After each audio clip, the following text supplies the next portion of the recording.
مكتبه مم. الخاص. مم. طبعا انت عارف لما حد يدعوك جوه مكتبه هو بيدعوك جوه بيته. بالظبط. للاسف مم. فوجئت برئيس نادي الزمالك بيطردني بره مكتبه، بيقول لي اطلع بره مكتبي. فطبعا انا طلعت بكل هدوء احتراما للموقف، ويعني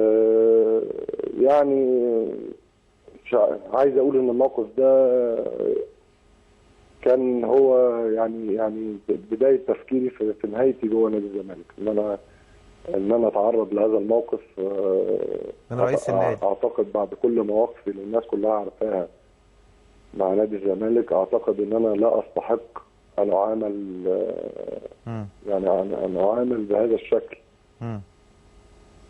ميدو هل ده خلى الجهاز الفني يقلب عليك شويه؟ بعيدا عن اسمي وبعيدا عن انا مين يا كابتن خالد، يعني اصغر لعيب في نادي الزمالك لا يستحق ان هو يتعامل بهذا الشكل. تمام. طبعا الكلام ده يشهد عليه ناس كثيره جدا كانوا موجودين، منهم الاستاذ رؤوف ياسر، ومنهم هاني شكري، ومنهم الدكتور مدحت العدل، ومنهم ناس كثيره جدا يعني من كبار الزملكاويه في البلد. وانا يعني مش عايز اقول لك ان انا من يوميها خدت قرار ان انا لا يمكن يكون ليا وجود في نادي الزمالك بهذا الشكل. الناس كلها تعلم تماما ان انا في الفتره اللي فاتت، رغم ان انا اللعيب الوحيد اللي ما خدتش مستحقاتي، الا ان انا عمري ما طلبت مستحقاتي. وان انا الاستاذ ممدوح عباس كان في الفتره الاولانيه اللي هي في الزمالك هو اللي تعاقد معايا، وهو اللي يعني ما اوفاش بالاتفاق المادي اللي كان بيني وبينه، ورغم ذلك انا رحلت عن نادي الزمالك وتركت 5 مليون جنيه لنادي الزمالك عشان ما يتقالش ان ميدو اتكلم عن الفلوس. ميدو يعني بمنتهى الصراحه لم يبقى الا مباراتين فقط لنادي الزمالك، منهم مباراه المغرب الفاسي في المغرب ولن تسافر، انت مش هتسافر، ولم يبقى الا مباراه العوده وهي مباراه يوم 12، وبعديها الموسم هينتهي بالنسبه لكل لعيبه نادي الزمالك، وهيكون هناك اجازه ثم العوده مره اخرى لمعسكر اعداد، ونتمنى ان شاء الله يكون لدوري المجموعات ودوري جديد. ميدو شايف نفسه مكمل مع الزمالك ولا ميدو سيرحل عن نادي الزمالك؟ ميدو عنده مشكله مع الجهاز الفني؟ هل الجهاز الفني قلب عليك؟ مشكله خالص والله كابتن خالد، ما فيش مشكله مع الجهاز الفني يعني. لا انا قصدي يعني بعد ما الاستاذ ممدوح عباس عمل معاك كده، هل شفت ان الجهاز الفني بالعكس الجهاز الفني انا رايي ان بتم ليهم كل الاحترام، ما فيش اي مشكله معاهم من الناحيه الفنيه. يعني انت ما زعلتش ماتش الشرطه ميدو ان انت ما لعبتش؟ لا خالص والله، ما فيش اي مشكله في يعني ما فيش اي مشكله من الناحيه الفنيه. لكن ان انا ابن نادي الزمالك، وان انا راجل بلعب في نادي الزمالك من وانا تحت 7 سنين، وان انا اكتر لعيب في تاريخ نادي الزمالك دخلت هذا النادي فلوس، والتاريخ يشهد على الكلام اللي انا بقوله ده، ان انا اعامل بهذا الشكل، وان انا اطرد من مكتب رئيس النادي،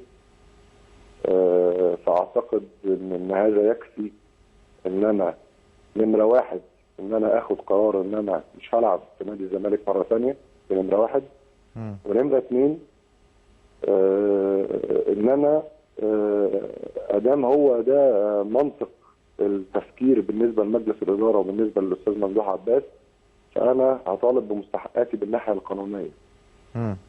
وان انا اللي بيني وبين مجلس الاداره وبيني وبين الاستاذ ممدوح عباس هو عقدي مع النادي ومطالبتي بمستحقاتي من الناحيه القانونيه. تمام. طالما ما فيش تقدير معنوي من وجهه نظرك او ادبي للاعب هو ابن من ابناء نادي الزمالك، فاذا سيكون المطالبه قانونيه، يعني العقد شريعه المتعاقدين وبيني وبينك عقد بعد ما كان بيني وبينك ود. طبعا الناس عارفه كلها ايه موقفي قبل كده من الناحيه الماديه من نادي الزمالك. انا عمري ما طلبت فلوس من نادي الزمالك، وانا جيت قبل كده يعني تعاقدت مع نادي الزمالك ب7 مليون جنيه، ما خدتش منهم الا 500,000 او 600,000 جنيه، ومشيت وسبت بقيه الفلوس، يعني سبت بقيه الفلوس من غير ما اتكلم فيها. واعتقد ان مفيش بني ادم عمل كده مع نادي الزمالك. يعني مفيش بني ادم كده عمل مع اي نادي في مصر. طيب ميدو، انا عمري ما اتكلمت في الناحيه الماديه، لكن لما توصل للمرحله ان انا يعني اتواجد في ظرف ما بدعوه ويتم طردي من رئيس النادي من مكتبه الخاص، اعتقد ان هي دي اسوأ الظروف اللي ممكن يتعرض ليها لاعب كره في اي نادي وفي اي ظرف. واعتقد ان جمهور نادي الزمالك يسمح لي ان انا استغل كل حقوقي وكل يعني ما امتلكه من اوراق ان انا اطالب بحقوقي في الفتره القادمه، وان انا يعني الفتره الجايه هتخذ كل الاجراءات ان انا اخد كل مستحقاتي للموسم ده، وهفسخ تعاقدي مع نادي الزمالك. يعني انا هاخد كل مستحقاتي. تعاقداتك مستمره لمده كام سنه ميدو؟ لسه قدام في سنتين بعد الموسم ده، لكن انا يعني ان شاء الله بكره هبعت انذار لنادي الزمالك ان هو يدفع لي كل مستحقاتي ل 75% من الموسم ده، وهي الباقي المستحقات 4 مليون و370 الف جنيه. وفي ظرف اسبوعين لو نادي الزمالك ما سددليش المستحقات دي هفسخ تعاقدي وهرحل يعني ببلاش. واعتقد ان بعد الموقف اللي انا قلت ده اكيد كل الناس يعني. طب انت الموقف ده بقاله فتره، لماذا لم يعني تتكلم فيه يعني؟ لا الموقف ده لان انا اديت فرصه لاعضاء مجلس الاداره، هم كلهم اصدقائي كلهم بلا استثناء، سواء استاذ عمرو الجنايني او كابتن حازم امام او استاذ رؤوف جاسر او كابتن ابراهيم يوسف، او كلهم اصدقائي، واديت لهم فرصه ان هو يكون في حل للموقف، لكن للاسف ما كانش في حل. وبعيدا عن موقف الفريق الفني، انا عمري ما ارتبطت بنادي الزمالك بموقف فريق فني، لكن زي ما قلت لك الموقف اللي انا تعرضت له كان صعب جدا. طيب ان انا اروح يعني اتكلم او اتطرق لحقي او الحق اللي انا كنت ساكت عنه بقالي فتره كبيره جدا. وانا اللعيب الوحيد على فكره يا خالد لو سالت، انا اللعيب الوحيد اللي ما خدتش مستحقاتي. تمام ميدو، هسألك سؤال تاني دلوقتي. في حالة فسخ عقدك هل سترحل لنادي أوروبي، نادي خارجي، أم هناك أندية مصرية؟ والله ما فيش أي خطط أنا حاططها، لكن أكيد هتواجد في نادي الموسم الجاي، وأكيد هكون متواجد في نادي بشارك فيه بصفة مستمرة. أنا راجل لسه عندي 29 سنة وراجل يعني الناس كلها عارفه انها رجعت لاحسن فورمه من فتره كبيره، وما عنديش اي مشكله. انا راجل كنت الفتره اللي جايه عايز اكمل مع نادي الزمالك، انما ان انا اتعرض لهذا الموقف، اعتقد ان يعني حتى على المستوى الانساني لا يمكن ان انا اكمل بهذا الشكل، وده قرار انا اخدته، وان شاء الله هبتدي في الاجراءات بتاعتي. طب يعني ميدو يعني دلوقتي انت هتنزل، افرض ادوك الفلوس هتبقى ولا انت واخد قرار يعني؟ طبعا هتبقى. لو طبعا راجل انا ليا دلوقتي هبعت انذار بكره لنادي الزمالك ان انا ليا 4 مليون و700 الف جنيه عن ال 75%. لو ادهاني في ظرف اسبوع انا طبعا متواجد مع نادي الزمالك.